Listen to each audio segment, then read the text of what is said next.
तहसील पे जा चुके हैं। तहसील में भी इन्होंने अपनी एसोसिएशन के पदाधिकारी बनाना शुरू कर दिए हैं।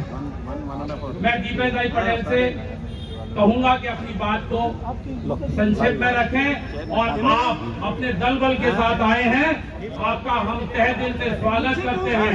और ये संदेश पैरामिलिट्री के हर परिवार तक जाना चाहिए कि अगर हमको सरकारों से कुछ लेना है, जैसा दिलावर साहब ने कहा और हमारे रावत साहब ने कहा, ये बहुत बहुमूल्य शब्द निकल के आए हैं जिन्हें हमें दिनों में उतार लेना चाहिए और अपने मतभेदों को भुलाकर इस आंदोलन को और मजबूत करने की जरूरत है। क्योंकि हम जब तक संख्या बल में कन्वर्ट नहीं होंगे, धर्म नहीं छोड़ेंगे, तब तक हमारी बातें नहीं सुनी जाएंगी। मैं अपनी वाणी को विराम देता हूँ। दीपेश भाई पटेल से निवेदन करता हूँ कि वो अपनी बात को आगे हम यहाँ कर रखें और जो वक्ता और कोई अपना बात रखना चाहे वो मेरे पास आकर नाम नोट जरूर करा दें और मंच के बाईं तरफ अपना मोबाइल नंबर और एड्रेस जरूर नोट करा दें। धन्यवाद। दीपेश भाई पटेल, जोरदार तालियों से।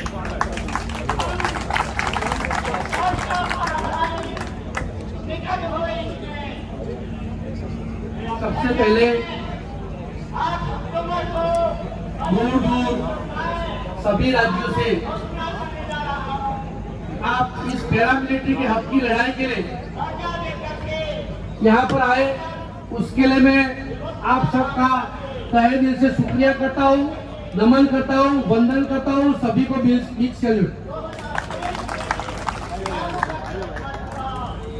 जिन महानुभावों ने HR सिंह साहब की टीम में, हमारे जयेंद्र राणा साहब, कदम साहब, सभी ने जो एक कार्यक्रम का आयोजन किया, उनको भी मैं समस्त पैरामिलिट्री परिवार की तरफ से उनको भी मैं आभार व्यक्त करता हूँ, अभिनंदन देता हूँ, शुभेच्छा करता हूँ।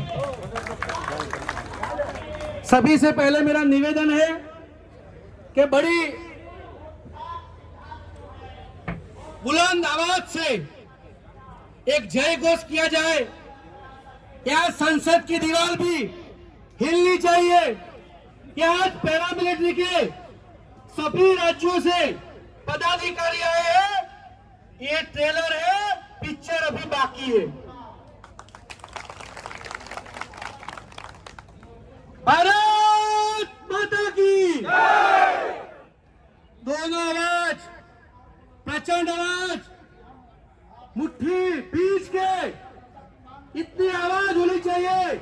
आज भी हम जवान है तो एक आवाज ऐसी एक साथ ये पूरा आवाज जो बगल में हमारे चल रहा है उनको भी पता चलना चाहिए कि बगल में पैरामिलिट्री के जवान है जो देश के असली हीरो है। भारत माता की, भारत माता की, भारत माता की। बहुत बहुत धन्यवाद।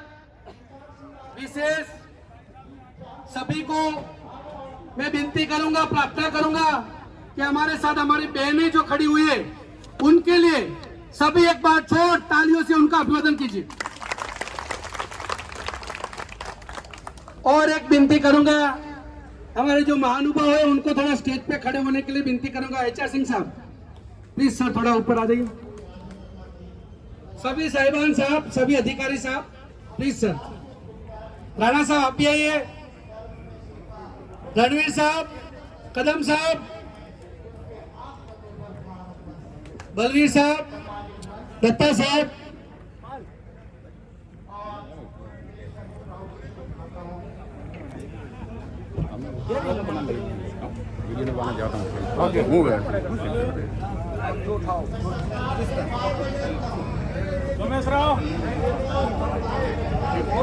रणवीर साहब प्लीज,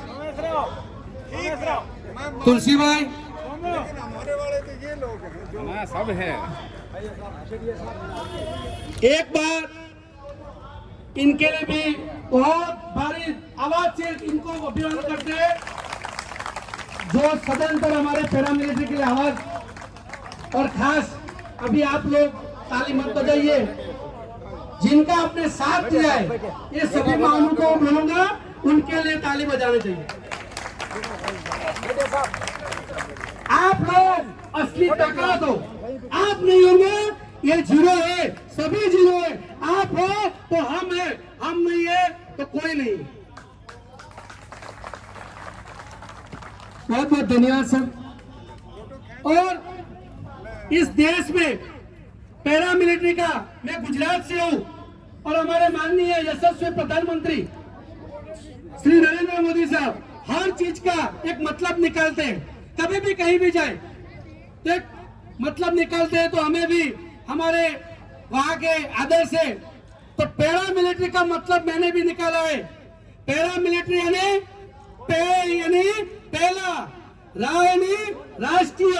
अगर इस देश में कोई पहला आर्मी है, पहला मिलिट्री है, फर्स्ट कोई मिलिट्री है तो BSF, CRPF, CSF, SSB, ITBP, Assam rifle, यही असली देश की मिलिट्री है।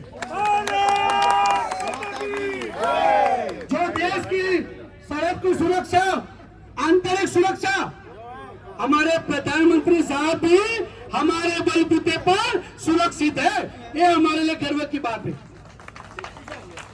लोगों ने न्यूज चैनल में आर्मी आर्मी कहीं भी लगा रखा है। सबसे बड़ा डिफरेंस तो ये है, इसको हमें हटाना चाहिए। मैं media, press media, electronic media सभी से आह्वान करता हूं कि कभी सड़क पर कोई जवान शहीद होता तो तुरंत बोल देते सेना का जवान शहीद हो गया। अरे भाई, वाघा बॉर्डर पे सेना आर्मी का जवान नहीं होता, वहां बीएसएफ का पैरामिलिट्री का जवान है, ये इन्हें को पता नहीं है। तो मैं सभी से आह्वान करता हूं कि देश के असली हीरो, देश की कोई असली मिलिट्री आर्मी कोई है तो फर्स्ट लाइन ऑफ डिफेंस कोई है वो पैरामिलिट्री है। लेकिन दोस्तों, भाइयों, अगर हमें ये हक, मान, सम्मान, सुविधा सभी साहिबानों का, सभी महोदय साहब का मैंने बात, लेकिन मैं अपनी बात भी रखना चाहता हूँ।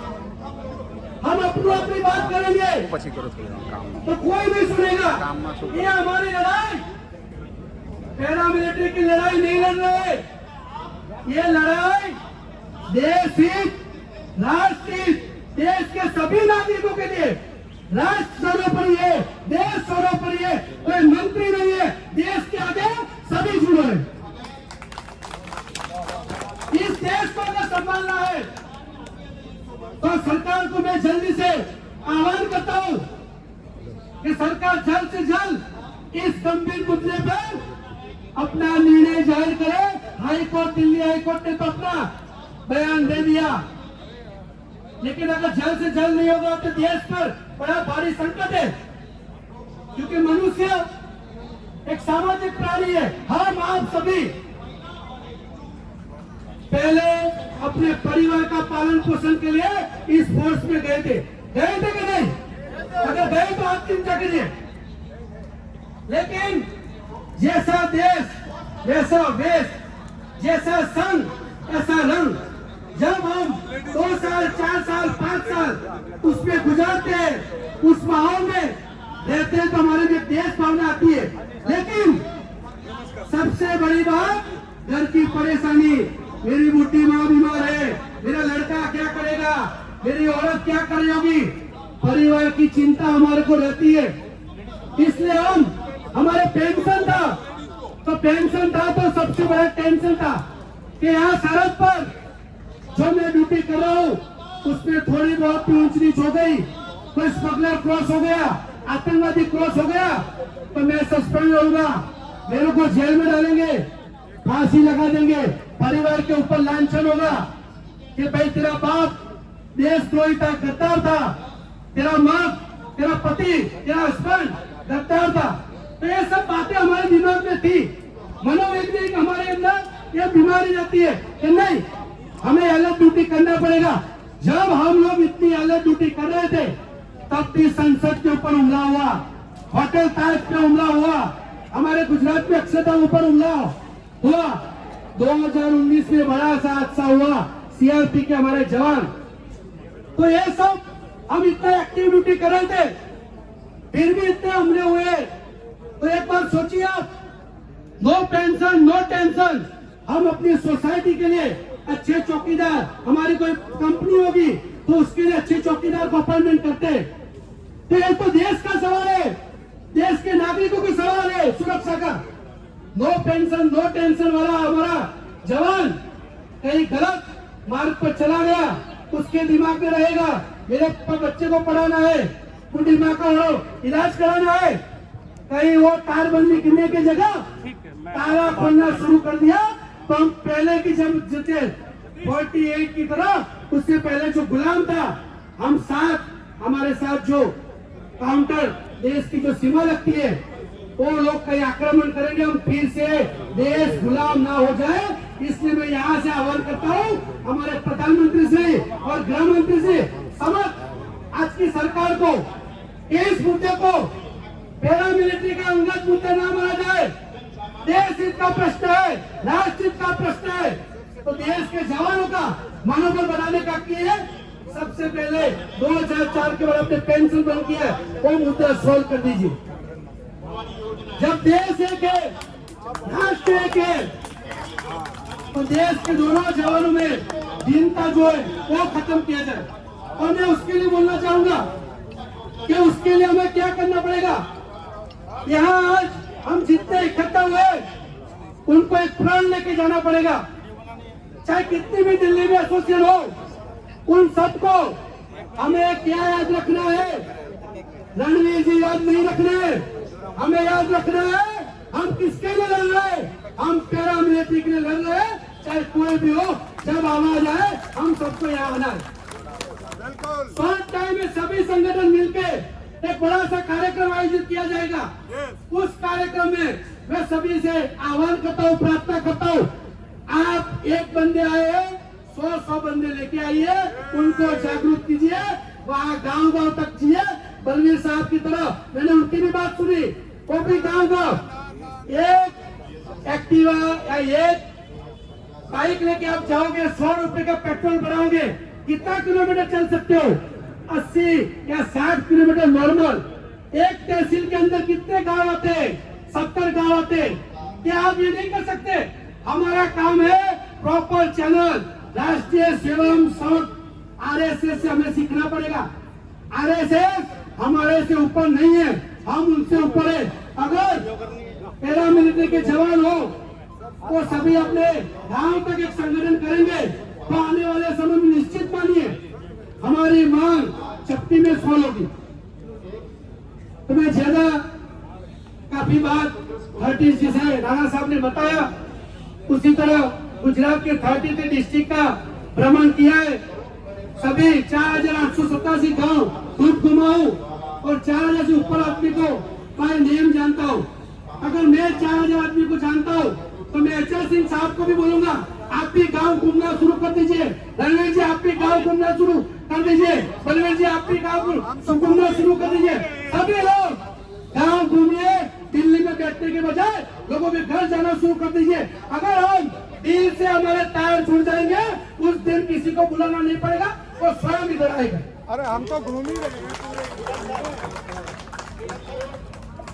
बाकी मेरा एक स्लोगन है, हम लोग आपको फायर बोलते थे, उसका भी मैंने एक बना रखा है, हमारे भाई नहीं उतारना, नहीं उतारना।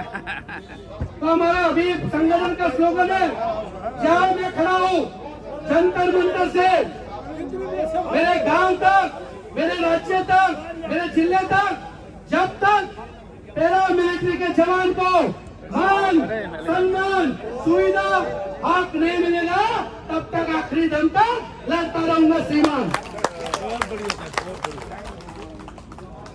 बहुत बहुत धन्यवाद आप लोगों ने, सभी को नमस्कार करता हूँ। फिर से आप लोग आए उसके लिए तहे दिल से आप लोगों का शुक्रिया, नमन, जय हिंद, भारत माता की जय।